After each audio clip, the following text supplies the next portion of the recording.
اب یہ باتیں بنانے والے اپنی اصلیت دیکھیں کہ ہم نے ان کو کس چیز سے بنایا ہے، اور پھر دیکھو وہ کیا کرتا ہے۔ فَإِذَا هُوَ خَصِيمٌ مُّبِينٌ، اور جب اللہ انسان کو بولنے کی صلاحیت دیتا ہے تو اللہ کے خلاف ہی بولنے لگ جاتا ہے، کھلم کھلا جھگڑالو بن جاتا ہے۔ خصیم مبین یعنی بہت جھگڑنے والا، کھل کر جھگڑنے والا، مبین مطلب کھلم کھلا، جنہیں وہ زبان سے یا عمل سے ظاہر کرتے ہیں۔ اَوْلَوْ يَرَى الْإِنسَانُ أَنَّا خَلَقْنَاهُ مِن نُطْفَةٍ فَإِذَا هُوَ خَصِيمٌ مُّبِينٌ، اور کیا انسان نے یہ نہیں دیکھا کہ ہم نے اسے نطفے سے پیدا کیا، نطفہ یعنی حقیر طرح کا پانی، پھر اچانک وہ کھلم کھلا جھگڑا کرنے والا بن گیا۔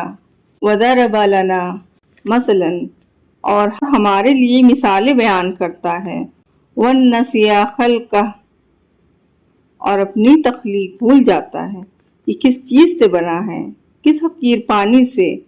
قَالَ، کہتا ہے، مَن يُحْيِي الْعِظَامَ وَهِيَ رَمِيمٌ، مَن يُحْيِي الْعِظَامَ، کون زندہ کرے گا ان ہڈیوں کو، وَهِيَ رَمِيمٌ، اور وہ بہت پرانی ہوں گی۔ رمیم کہتے ہیں ہڈی کا پرانا ہونا، یا کسی پرانی رسی کا ٹکڑا جو الگ ہو جائے، یہ رسی جو گل کر ٹوٹنے لگ جاتی ہے نا۔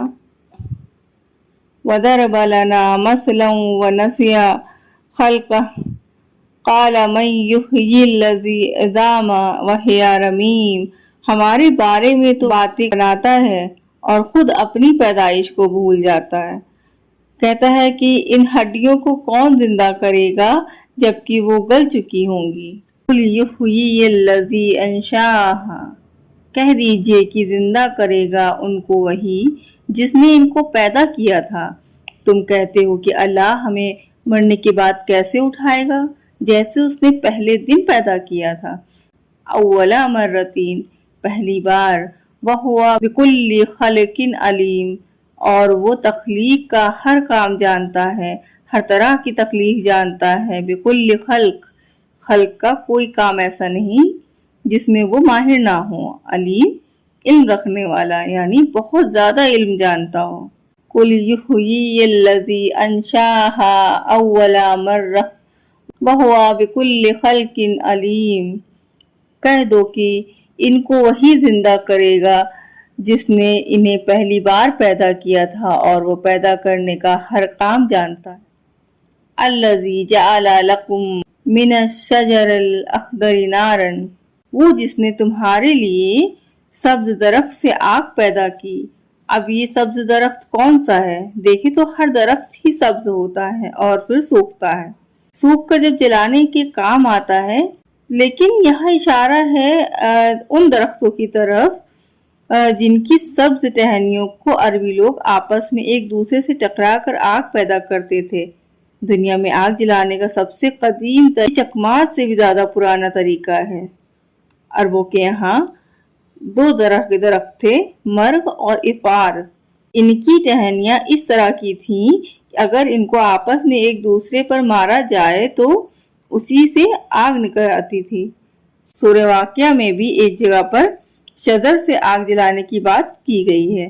اگر دیکھیں تو ویسے گیلی لکڑی نہیں جلتی نا، اور یہاں کہا گیا کہ گیلی لکڑی سے آگ جلاتے ہیں، تو جو رب یہ کمال کر سکتا ہے کہ گیلی لکڑی سے آگ نکال سکتا ہے، تو وہ اس مٹی سے دوبارہ انسانوں کے شعلے نہیں اٹھا سکتا۔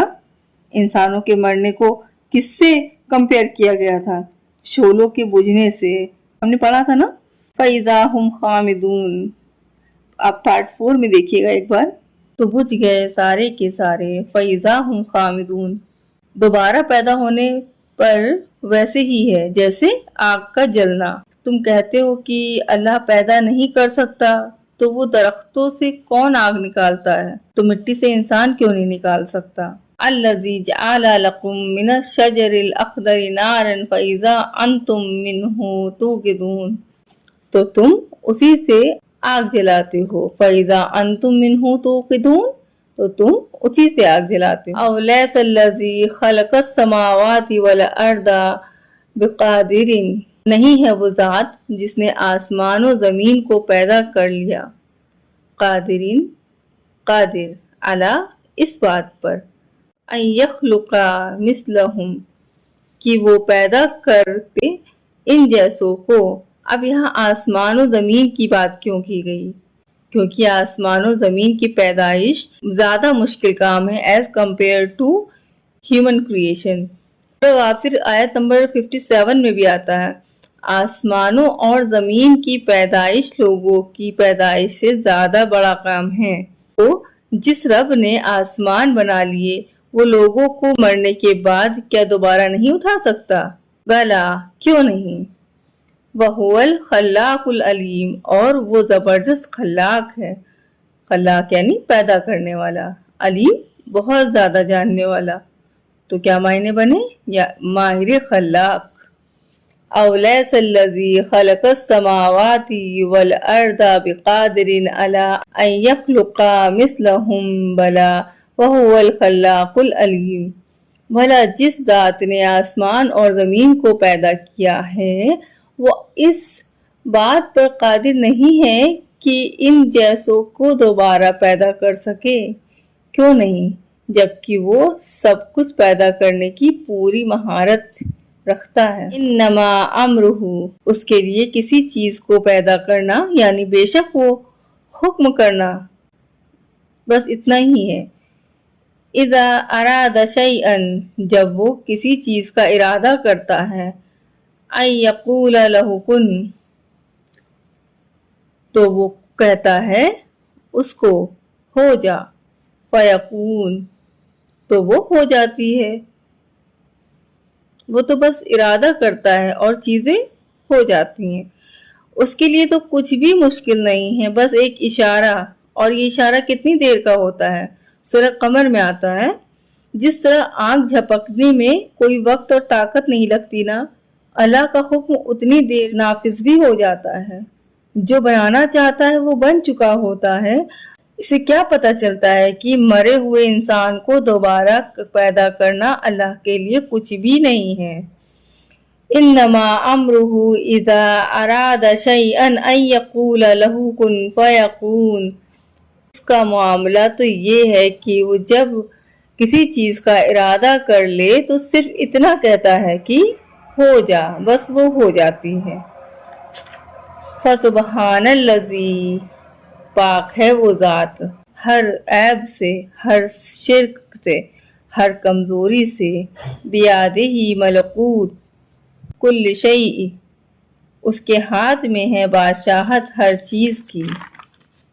اور اس کے برعکس انسانوں کے ہاتھ میں کیا ہے؟ ایک ذرے کے بھی مالک نہیں ہے یہ انسان لوگ، نہ آسمان میں اور نہ ہی زمین میں۔ جس زمین سے انسان بنا ہے اس کے ایک ذرے کا مالک بھی انسان نہیں ہے، اور چلا ہے چاند پر زمین خریدنے۔ کتنی کم عقلی کا سودا ہے نا۔ وَإِلَيْهِ تُرْجَعُونَ، اور اسی کی طرف تم سب واپس لوٹائے جاؤ گے، سب کو وہیں جانا ہے۔ اب واپسی کی بات کیوں کہی گئی؟